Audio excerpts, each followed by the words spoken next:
You found us. Now lock it in for nonstop music from the station playing the best independent tunes on the net. I love it. It's awesome. Jam City America. JamCityAmerica.com.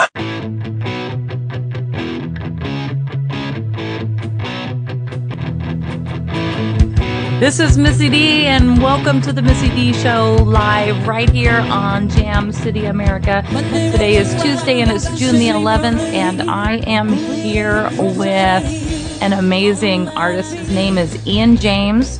He comes to us from Lowell, Massachusetts, correct, Ian? Yes, that's right. Hi, Missy. How are you? I am fantastic. I've really been looking forward to this interview because I have been watching on Facebook. You created a Facebook event. You invited all of your fans and friends, and they've been responding and getting really involved. And I just think that that's really, really cool. Definitely. I'm excited always by the outpouring from the fans when they want to find out about what's going on with what I'm doing. And this is a cool thing happening today, talking with you on Jam City America. Well, thank you for that. And what does that feel like? You know, when you're an independent artist and you're working really hard, writing your music and promoting it yourself, what does that feel like to have the fans responding and interacting with you? It's exciting and it's humbling at the same time.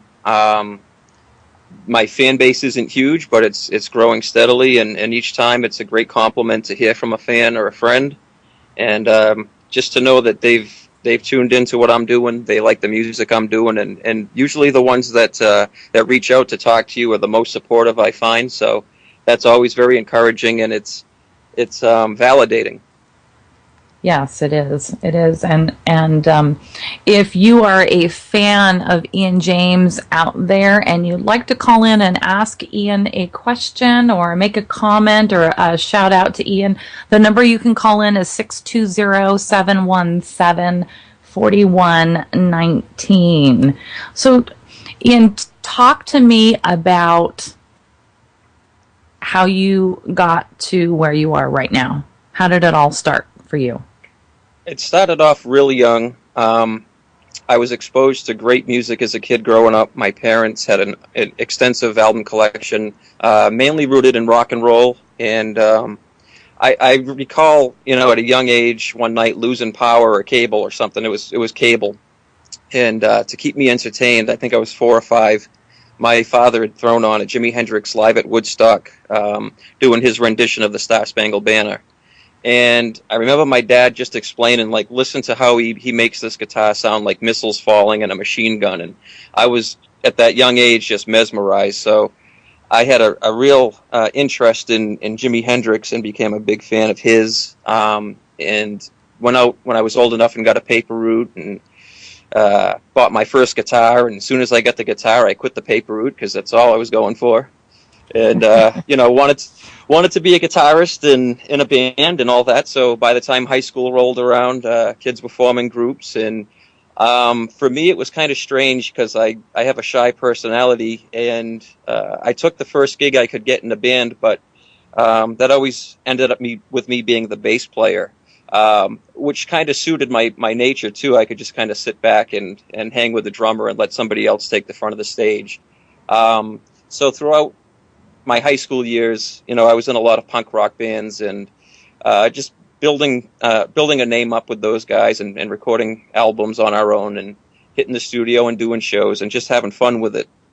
So all the while still, having that dream of being the big rock star guitarist like Jimi Hendrix someday. Mm-hmm. But then, life takes over and you settle down, you get a house, you get responsibilities, you get a job, and before you know it, things get behind you, and you're working towards somebody else's dreams more than your own, I guess, in that regard. But it still lingered in the back of my mind that, I've got this guitar, I've got instruments, I know how to play them. And I just started working at home to satisfy that itch, just to start recording and writing songs on my own. And probably about 2003, 2004, I pictured the kind of music I wanted to do, and just went to it and started doing some demos, and one thing led to another. I was submitting music into TV and film placements, mostly instrumental. I never thought of myself as having a great singing voice, so I didn't even try to pursue it. But the more I wrote albums that were all instrumental, the more feedback I was getting that my songs should have words. They'd be more, people would want to listen to them more frequently, or they'd have better hooks. So I eventually got the nerve to sit in front of a microphone with the instrumental track going and just started fleshing out some lyrics. And the more I did it, the easier it became, and the more confidence I got in singing. So if you look at my, discography, the first few CDs I put out were 90% instrumental with maybe a spoken word piece here and there. And this last album I put out, there's really one instrumental on it.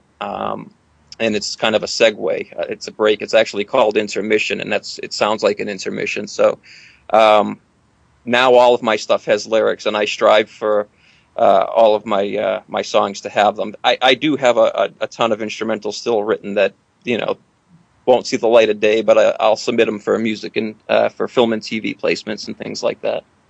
So that's kind of where I'm at right now.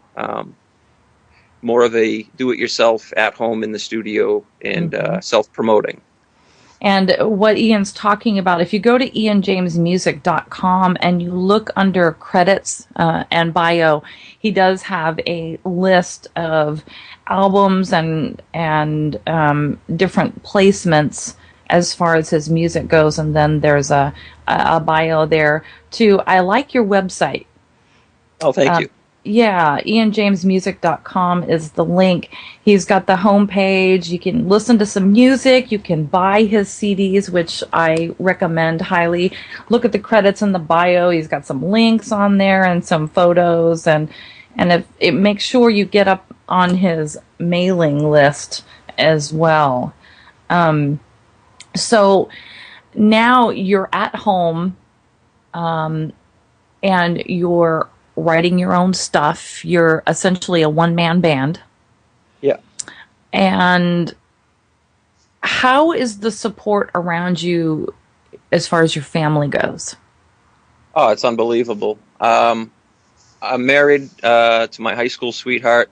She's been with me since the early days in the punk bands and has always supported me, probably at times more than I supported myself in regards to pursuing the music dream. So I have a great support here at home. My folks and friends and family, they love what I'm doing and encourage it. So I've always been lucky and fortunate to have that. I can't even, for all you artists out there, it's so important to surround yourself by positive, supportive people in this business, because it gets really difficult, and I'm sure Ian can attest to this. When doors close all the time, you need to have those people around you to help you stand back up tall and say, okay, I can do this. Yeah, and offer honest help as well, because it's easy for somebody to just kind of nod along at what you're doing and say, yeah, that's good, and in the back of their mind kind of be like, nah, good for him, but he doesn't have it, and it's been, like my dad, for instance, when I'd play him the early stuff, if I put the album on, his attention would drift off because it was instrumental, and he was kind of one of those voices telling me, the stuff is good, it's not hooking anybody, because this, people want lyrics and substance to hear. Mm-hmm. So that kind of encouragement, not to just let me, ramble on, and my wife as well supporting me, saying, you've got a great voice, just use it, And it's funny, as I record the songs, I still have to be in a place where nobody else is here. Like, I can't even have the cats watch me recording. That's awesome. So the confidence is building, but it's not right there yet. There you go. Well, you've got to have some confidence out there, because I'm finding your singing voice out on the web. Yeah. I'm not afraid to put it out there at this point. So, and I wanted to say, before we go any further, today's a big day for you, isn't it? Yeah, it is. It's today's the actual day of the release for my new album called Human Casualty. There's 11 tracks on the album, and it's available on Amazon and Bandcamp. You find Ian James Music on Bandcamp. You can actually get a physical copy of it. There are very limited number pressed, and the physical copies have 3 bonus tracks that the album online does not have. So that's an added bonus for reaching out and getting the physical copy. Nobody really wants those things anymore, but unfortunately, I love the art in a full album and album artwork and all of that. So I still appreciate it, and we'll probably still, press CDs or whatever the format is, as long as there's still a format to do that type of thing. It is pretty cool, huh, to have a hard copy of a CD. Yeah, I think so. It's and you don't have to have the big bulky plastic case and all that. There's so many different ways to put a CD out now with a digipack or just a sleeve that's reminiscent of an album cover. So. Right. Well, we here at Jam City, we do have a link to your music, and we will purchase one, and we'll probably purchase 2. We'll keep one for the station, and then we'll give one away. Oh, that's excellent. Thank you for that. Yeah, absolutely. And to let our listeners know, we did have a call-in earlier. His name was Wick, a fan of Ian James, and he called in from Wisconsin to say hello to Ian. Anybody else, don't be afraid to call in here to the station at 620-717-4119. So tell me about the compilation of Human Casualty. That album came together really quickly in terms of, for me putting an album together. The process is usually, I have a bunch of songs written and I kind of cull from a collection of songs and kind of put an album together. And in this case, Human Casualty started writing probably in August of last year. And I think all of the writing and recording for it was done before the year was up, and I had just been sitting on it for a while because I had just released the previous album, Grand Illusions, and I still wanted to give that its due in terms of getting radio airplay and reviews and stuff and getting that out there. I didn't want to rush Human Casualty out, so I waited just about a year exactly to release Human Casualty. But that one, the songs kind of just came one right after the other, and just a matter of sequencing them up, although there is a track or 2 that were kind of oldies thrown in there just to round it out. In fact, there's a song on the album called Getting in My Way, and it's a remake of my own song that I had done in 2007 on the Volume 2 album. But it's now got a nice amped up guitar and a better vocal delivery, so I thought it deserved a better shot. Well, we're getting ready to play the first tune from Ian James. It's called Destiny. Can you tell me about the song? The song is that was actually written in 2 days. I'd say it was the first song that I completed for the album. I had gone out to Sioux City last year. That's actually where I would have bumped into Wick had we bumped into each other, the previous caller. And I was at a festival called the Bolin Fest, which is a celebration for Tommy Bolin, who is a great guitarist from back in the day. He used to play with Deep Purple and James Gang, and he put out 2 incredible albums of his own, and unfortunately passed away at a young age. So I was at that festival, and I was very inspired by the other musicians there, the friends that I made and met, who were all incredible players, and I had brought my guitar out there with me to jam with them, and I just had a great time, and by the time I got home, I was just so amped up to be doing music. I just started penning out that song, Destiny. It's a song about revenge lyrically, but I'll just leave it at that, I guess. All right. Well, wait no more. Here's Ian James with Destiny.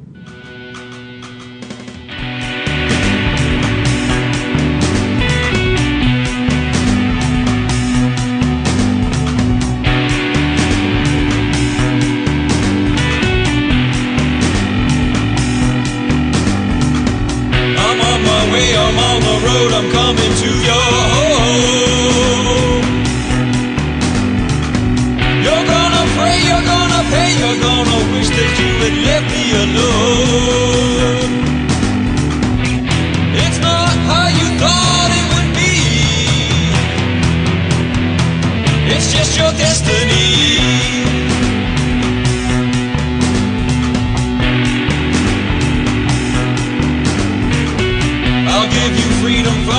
life that you can't stand. I'll raise the blade, I'll drop the knife on your command. You know it's time to go. The pain begins to overflow.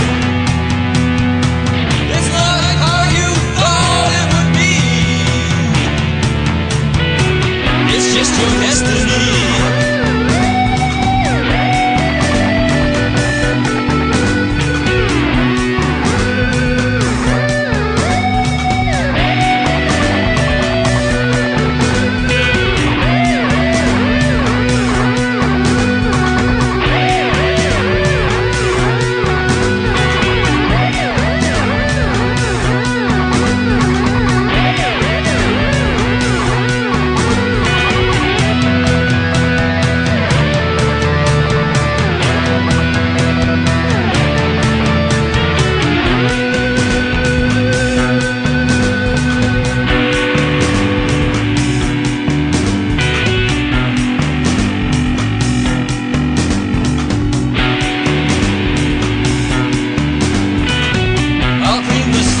So obscene with my own bare hands. That's what I'll do for you. It's always been your plan. It's not what you thought it would be. It's just your destiny.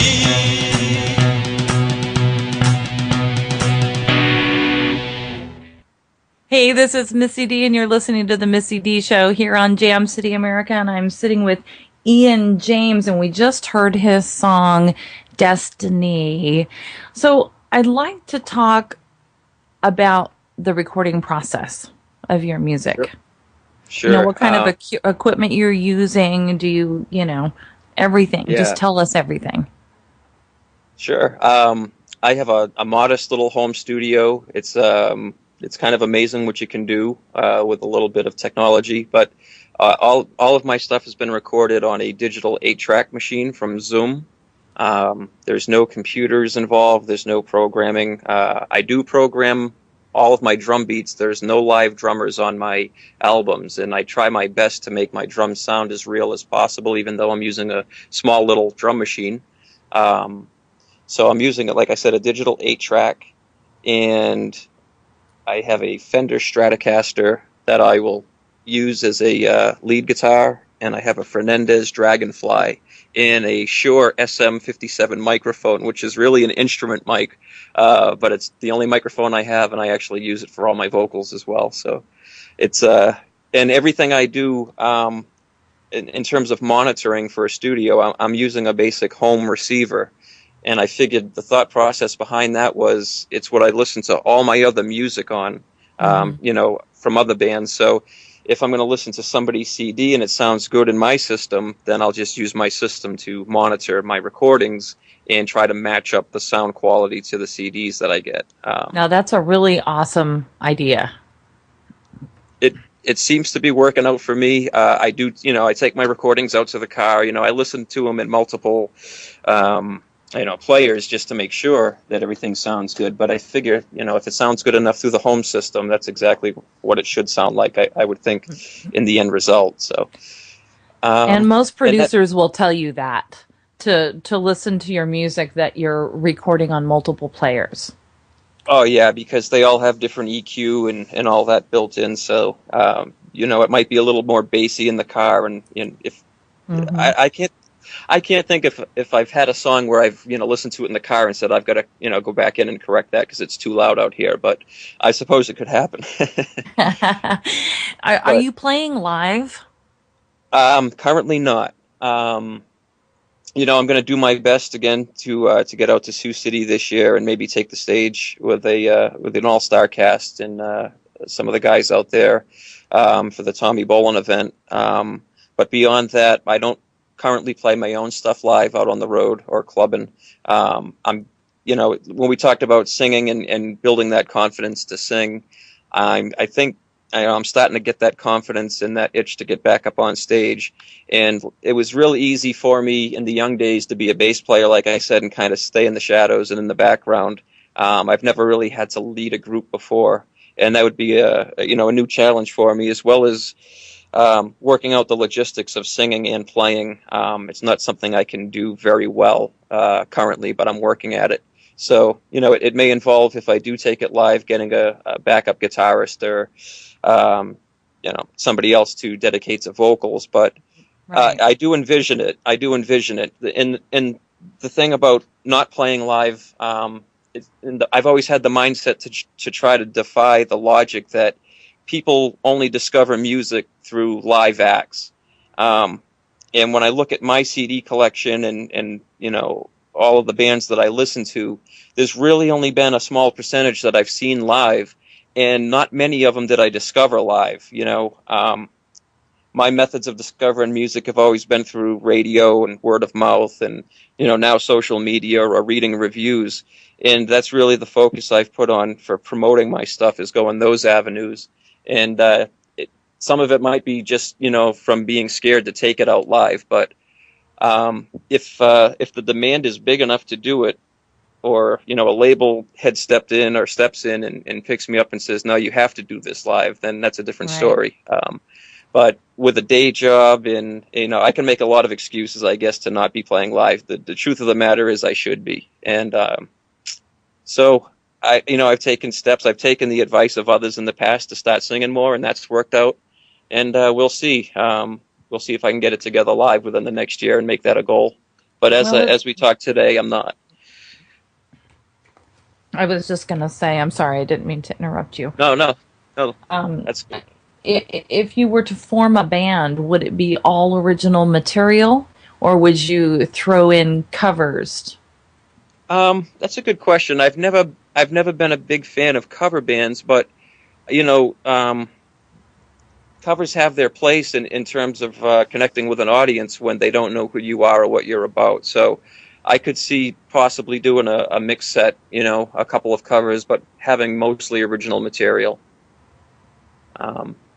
That's really what I'm aiming to get out there, is the stuff I'm writing and working on.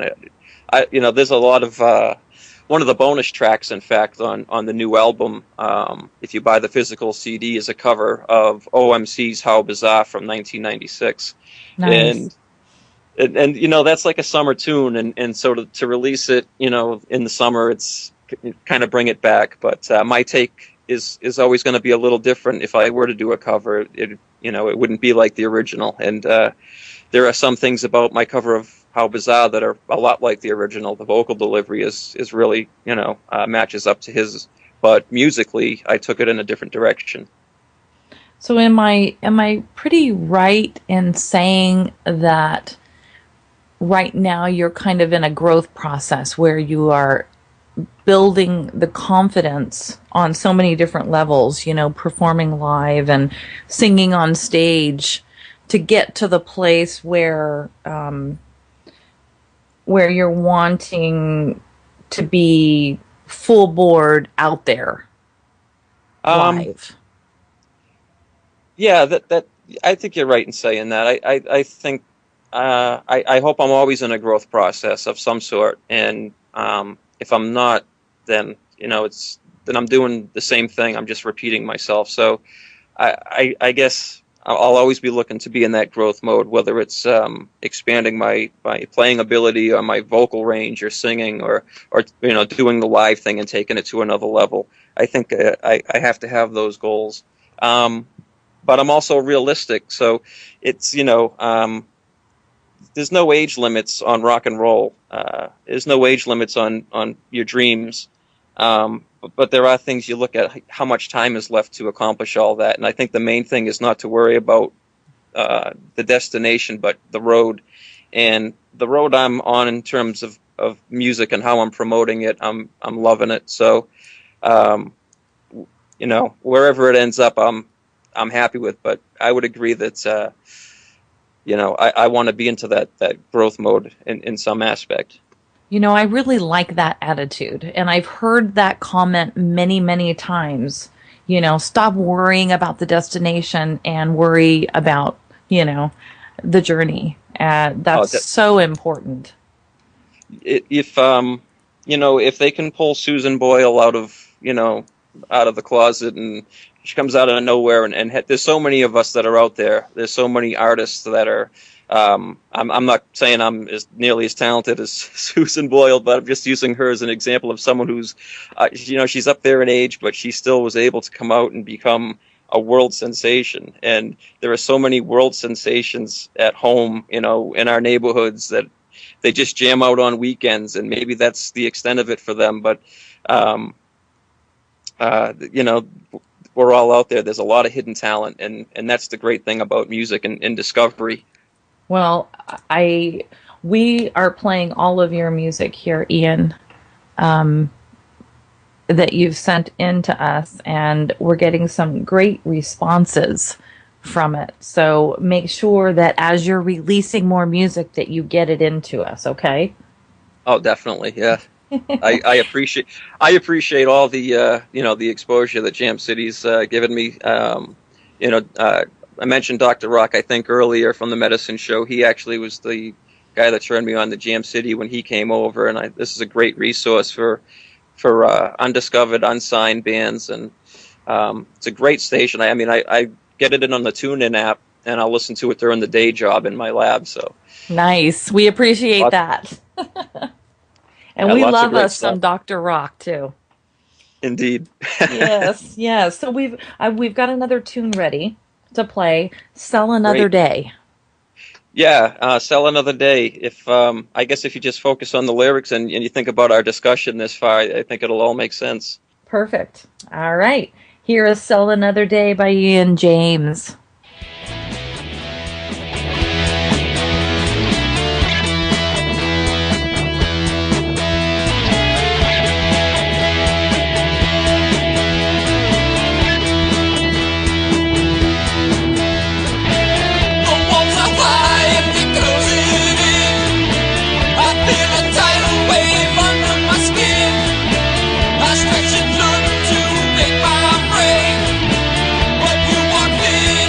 Took my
Hey, this is Missy D, and we're talking with Ian James. We just heard Sell Another Day, and, Ian and I were talking during the break, and, he's recording all of his material on a 4-track recorder. He's keeping it very simple and basic, but you've had some pretty awesome things come out of your music.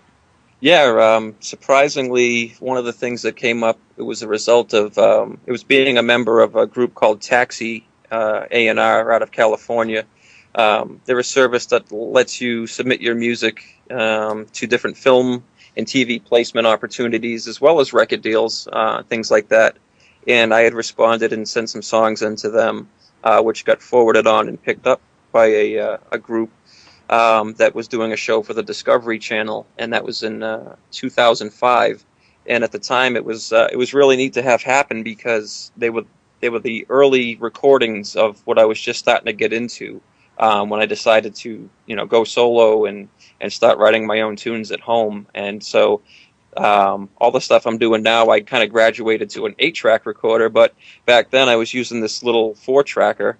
And I just put together some, instrumental pieces, just drums, guitar, and bass, and keyboards here and there, and had some rock and roll or funk type of songs and sent them in, and they got picked up and placed on a show called the Urban Explorers, and which it was a really interesting show. It was about some kids that literally trespassed into different abandoned sites. Could be missile silos or Al Capone's old club or a General Mills factory up in Buffalo, New York or something.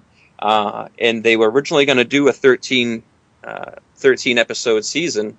They did 5 pilot episodes, and my tracks ended up in 4 of the 5 episodes. And they aired once in the U.S., and once they aired in the United States, they pulled the plug on the show because I think they were afraid of liability of having people wanting to do this urban exploring stuff. So they still air them in France, Japan, and Brazil, which is really neat because I get the check every year from BMI for the placement. But at the time, I was just thrilled because it really to have a placement like that, it validated what I was doing, and more so the fact that I did it with such basic equipment. I thought, wow. They have these rigorous things they're looking for, broadcast quality and perfect timing and all of that. So to be able to pull that off with a 4-track recording was kind of a win. How cool is that? Yeah, it was very cool, very cool. I just wish that the show had been able to stay on and get some more airtime in the States. But that kind of brings me into the go ahead. I was just going to say, when that happened, I thought that was going to be the beginning of more placements to come.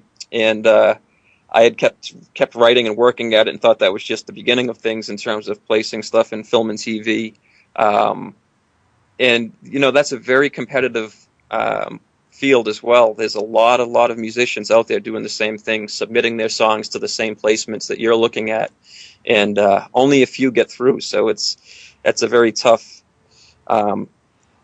thing to have success at unless you get your foot in the door and you I hear Taxi is a good way to do that. Taxi was good. There's a lot of people that sign up and they're skeptical about them. I was skeptical, because you're paying a fee when you submit your songs for each song that you send in, and you pay a membership fee annually to be a member. But it's getting you access to opportunities you wouldn't otherwise have. And Taxi also provided song critiques, to give you constructive criticism from industry insiders as to what they're really looking for and how to hone your music to that. Mm-hmm. And there are other ones. There's Broad Jam as well that does a similar service, and they're all good. I can say for sure that they're not a scam. They do get people in the door. The music has to be there, and there's a lot of fences I guess you have to go through, and the right person hears the song, it makes sense for the placement they're looking for, and they add it. I've been added to a bunch of music libraries as a result of those services, but beyond the Discovery Channel, nothing nothing major has been picked up, but we still pursue it. It's just one more way to get your music out there. And you say we. That kind of leads me into my next question. Marketing and promotion. It's a huge part of an independent artist's life. It is. You know, any musician for that matter, but when you're an independent artist, unless you've got a staff of volunteers around you, me personally, I was very lucky with that, but most people don't. Yeah. And it's very, very time consuming. So talk to me about how you're promoting yourself, what works, what doesn't work, and, you know, things like that. I pretty much try everything. You know, where we discussed earlier, I don't have a live show. It makes it that much harder for me to reach new people. And I'll rely a lot on social media. But you have to know, I guess, the scene around you. You have to know in your local area, the magazines, the college radio stations, the regular radio stations, the internet stations. And when you see other artists, you know, you follow them online and you see what they're doing. Excuse me. Like reviews, for instance, I'll look at other bands that I think my style is in line with, and if they post a review at a certain website or from a certain magazine, I'll research that magazine and hey, there's one more person to send my music to, and fill out the padded envelope, throw the CD in, and write a quick note asking if they'd review it, and just go from there with each one. And also just, you know, when you're in the online community, I guess you have to, you know, you really have to treat it as it is a community and it's not just you. So support other people. When other bands are asking for your vote on something or your help, or just liking their images, building their likes up, things like that. It's a two-way street in this world, and I find the more you do to help promote other people, the more it comes back to you. So for somebody that doesn't have the live show, those are the types of things I'll do. I'll do a huge mail out of CDs to local radio stations and send the requests and let them know I am listening. You know, I do listen to the shows for the stations that air me, and if I know they're going to air me, I try to put it out there to my audience to say, hey, go thank these guys for playing Ian James, and other bands will see, hey, maybe they'll play my my material. And so those types of grassroots things, and I do it about 90% of it on my own, and I get some support around, from friends sharing for me and family sharing and that type of thing on the internet. So that's really the way I approach it. Well, and it put a smile on my face off air when you said that you listened to some archive shows of mine to kind of get a feel of how the interviews go on my show. Definitely. I listened to the Vanilla Fudge interview, and that was great, wasn't it? Yeah, and you had another one that was on a random time. It wasn't your normal slot. It was like at 6 p.m. on a Thursday night or something, and I just happened to see your Facebook post, and I'm cooking dinner, so I put the TuneIn app on and just tuned in. I'm like, well, I'm going to be talking to Missy soon, so I should probably listen to her interviews. So awesome. Yeah, I really tried to accommodate guests. Every once in a while we have a guest who can't be here, at a regular time because, like you, they have day jobs and can't, hit the scheduled time. So we'll pre-record a show to air on the regular Tuesday. We don't do that too often, but we do. So, and so how much time are you spending doing all this? I spend a lot of time doing it, but I kind of fit it in, hopefully no one from work is listening. I'll do a little bit from work, I'll take advantage of the resources. But yeah, a good amount of time, and with it being handy on a mobile phone now to do the, Facebook or that, it's just, you can network and promote yourself really while you're watching TV. So, probably a lot of my free time is either dedicated to promoting or writing new music. That's where I'll spend my downtime. And I will say, too, that on your website, you have a link under here. Not surprisingly, it's under links. But just some just some bands and artists that you recommend, and you have their links and a little bit about them on that. So that's really awesome. I mean, it kind of goes back to, thank you for helping me, let me help you kind of thing. Oh, exactly. Yeah, exactly. And there are some bands you just have relationships with, and some of my relationships go back, from being in punk bands, and I also did a little bit of local promoting around here when I was transitioning from being in the punk band to doing my solo stuff, and I was trying to write up articles and get them printed for other groups, and so there's certain groups I'll always help push and promote, and they kind of have my back the same way. Awesome. So yeah. And, and I'll do that as far as promotion, too. I might not be playing live, but by going out to a friend's show or somebody who's putting on a show that I know, I'll go out there and meet people and tell them about my music while I'm there and kind of self-promote while I'm at someone else's show. I'll take advantage of those opportunities as well. So I'm looking on your website on the homepage. And Nanobot Rock Reviews. Yes. March 2013 says Ian James is the musician's musician. He's everything Clear Channel will not play. What does he mean? I guess I'm not going to be a mainstream superstar. I'm not going to be Bruno Mars or something, which is fine. I guess I'd prefer just to have the cult following or the small niche group that really likes what I'm doing and is not just flying by a trend that's really huge. And I guess he's also stating that Clear Channel and the bigger conglomerates are more of a manufactured music than, I guess, a more organic, homegrown band or musician. Mm-hmm. I think all musicians are striving for that level of notoriety.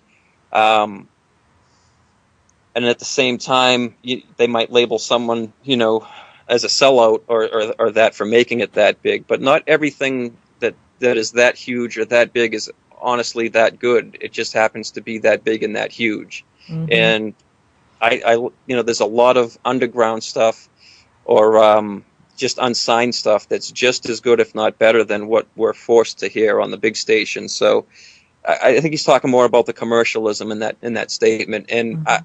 I appreciate that. Actually, I'd rather have 200 or 300 loyal fans that just love the music I put out for what it is, I guess, than to have 20,000 that are going to drop me next month to go on to the next best thing. And Greg from Nanobot Rock Reviews goes on to say that Ian James embodies progressive experimental rock with enough tenacity to maintain a grasp on reality and is sure to turn a few heads. Yeah, that's a great review.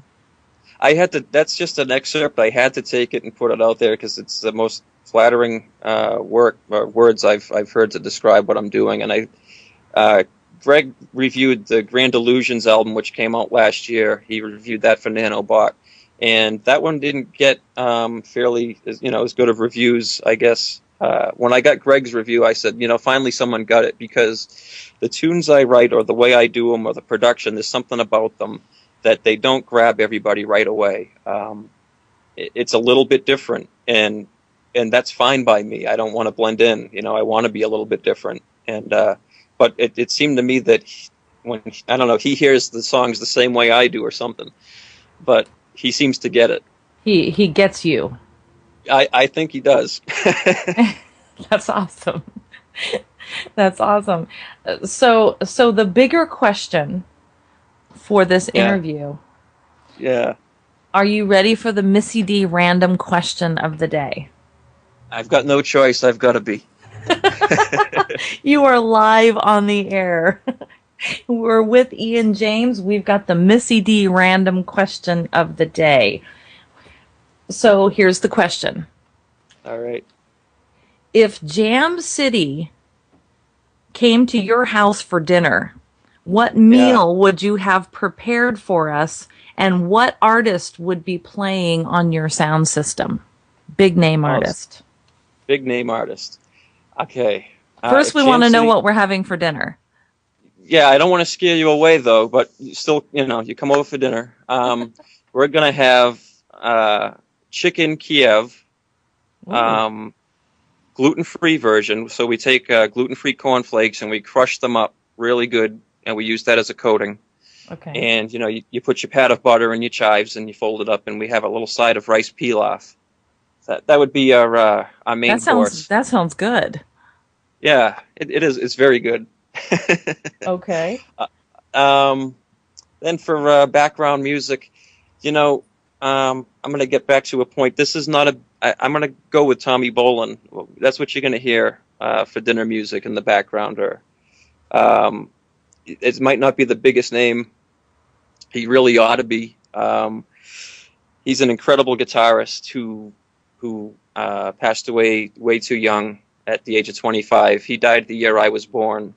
And the story about Tommy for me is I was in this mixtape collection thing, and we would send each other mix CDs, about 20 people on a forum, on a internet forum. And so you'd get a box of these 20 random CDs in the mail, and they were all compilations of people's favorite music. Mm-hmm. And I wouldn't even look at the names. I'd just throw them in. And this song came on, and I had to see, all right, who's playing this song? And it was Tommy Bolin. So I wrote to the guy that sent me that compilation, and I asked him, who is this Tommy Bolin? And he said, this is my favorite guitarist. What are you talking about? And I couldn't believe somebody could have a favorite guitarist that I'd never heard of. So I started to do my research, and lo and behold, I became this Tommy Bolin fanatic. Wow. That's a great story. Yeah, so much so that I flew out to Sioux City last year to join them for Bolin Fest, which they do annually around the time of Tommy's birthday. And Tommy was from Sioux City, so that's where they host it, and that's where his brother Johnny still is. And these great players like Ed Mundell from Monster Magnet, and John Hurt, and Bobby Burge, Tommy's former drummer, and Energy, and Tommy Stevenson. All these guys come out and get together. And, I really thought that I went out there last year blind, not knowing anybody, and I really thought that there would be a huge crowd of people, and I went to the fan jams, and what I realized what I walked into was really an intimate party of Tommy's closest friends, and they welcomed me in like I was the stranger from Boston, like, who the hell is this kid that shows up? And they just took me in, and very welcoming group, and now I've got a great set of friends out in that area that I'm looking forward to going back and seeing in August. So that's why you'd hear Tommy's tunes. He should really be up there. And, we had the previous caller, Wick, call in asking why he's not on mainstream radio, why his tunes aren't out there. And it's kind of a double-edged sword. I'd love to see Tommy be listed up there in the lights with Hendrix, and he is amongst his fans. But at the same time, for the small crowd that loves and appreciates him, he's ours, and it's one of those things where you'd love to see him huge, but if he got huge, you'd say, well, I knew him first, like that type of thing. Right. So, and that's kind of the way I see my own music. I could see it the same way, having a small, dedicated audience, and that would be enough for me. If it was bigger and greater, that obviously that'd be awesome, but I'd be content. So if you had a crystal ball and you pulled it out and you were to look at the career of Ian James 10 years from now, what would it look like? There'll definitely be more music out there. I don't know how many more albums I'm going to put out. After I did Grand Illusions, I joked at the mastering studio that, this might be the last one. And then lo and behold, I whipped together Human Casualty. But there'll definitely be more music that I'm going to make available, whether it's just some free downloads or I've actually started writing new songs as I'm releasing this album. So I don't see the pen ever drying up in terms of writing tunes. Every year the audience grows and the name grows, and so 10 years from now it'll be a bigger group. hopefully there's a live group that's out there performing, and it's got me in it. Now, are you looking for representation or management, a label, anything like that? If a label or management, believed in the tunes that I have with the same amount of passion that I have, and saw it as a worthwhile venture to back me, in terms of promotion and taking the time to get a band together and doing it the right way, I would be for that. But it has to. There's obviously the sacrifice and everything, and it would have to be enough to pull me away from the day job that I've had, and I've had the day job for like 16 years now, and to have a job, it's okay, it's a good place to be. So to give up that career, it would have to be a risk worth taking. Mm-hmm. Well, we've got one more Ian James tune, Translunar Injection. Yes, and this is a little background on this tune. Is it's basically about finding heaven in a spaceship. Nice. Okay. So we're going to go ahead and go to Translunar Injection by Ian James. When we come back, James, I'd like you to talk to me about any advice you could give other independent artists. Sure. Okay? All right. Sounds good. Here's Translunar Injection by Ian James.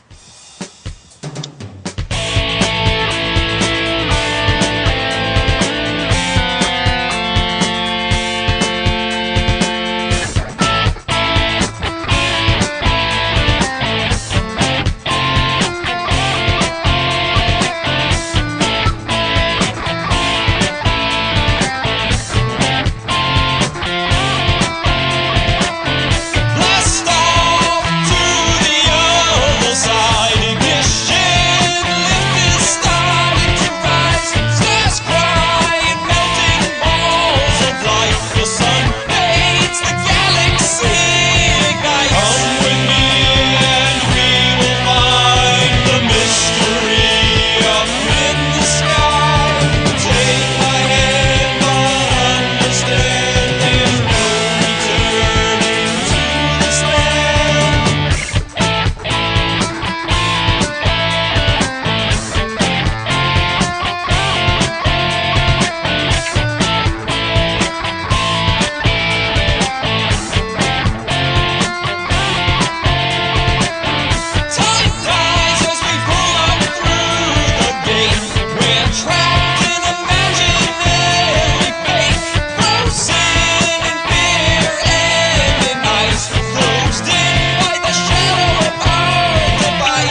Ian James.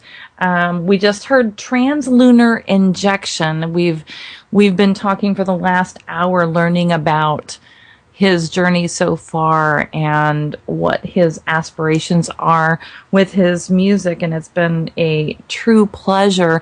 And before we went to the last song, I asked Ian to come back and talk to us, maybe give some advice to other independent artists out there about anything he could suggest as far as promotion or marketing or, anything to help other artists. Yeah, I would just the things that I'm doing that are working for me, and there's probably a lot more things to learn about, but just research your local market. If you're playing live, know the clubs that play your type of music, and get out there and play live. And one thing about Facebook I've learned is to not overdo it, though. Have your posts limited to important things. Don't use your band page, to put up your personal gripes in life. Just use it for what it's for. Get it out there. Promote your stuff, your albums, your shows, your events, your radio appearances, and when you're asking for people to share your page, remember that, and share somebody else's page, and it'll pay forward. Look at your college radio scene, what's around you, what stations are playing local shows, or have, even on the big stations that have a Sunday night show. Look into what they're doing, and listen to the shows, and remember that you're not the only group out there or the only solo artist out there who's vying for the same airtime, and be patient with people, because magazine reviewers and DJs, they get inundated with unsigned and local bands' music, and you're all seeking the same promotion, and there's a lot of limited time and a limited print space. So if it takes 2 months, 3 months for your review to get in, it'll appear. Funny story for me is I sent out a batch of the Human Casualty albums for reviews, and I checked the listings at the beginning of June, to see if on certain magazines, to see if it popped in, and there was a review for Grand Illusions, last year's album. It was exactly a year did that show up in the magazine. So just be patient, and check in with people, and make a personal connection with the people you're talking to, or you're seeking support and help from. Become a friend, not just someone that you're trying to use for promotion, but treat people decent, and if your music's good and they like it, they'll take it, and don't get down on yourself for any negative reviews or any misconceived reviews that you get. It's just one person's take, and don't get down if they don't play your song on the show. They might play it next week. You never know. So I guess the best advice is just keep doing it because you love doing it. And as you try to convince people that your music is, something they want to hear, people will catch on their own. It'll grow. It'll be organic and grow on its own. So just don't quit. No, you can't quit in this business. I mean, you can, I guess. But when you get the knocks down, you got to get right back up. Oh, definitely. There are times where I'm like, I ask myself, why am I still doing this? And but I snap out of that real quick. I can't picture my life without doing it, so that's why I'm still doing it. Well, Jam City America will continue to support Ian James and make sure that, like I said before, send us music as you're releasing it, so that we can continue to air it, and we will continue to share your posts on Facebook. And we're really blessed to have some of the artists like yourself who support what we're doing. Oh, here. Definitely. Like I said, it's a two-way street.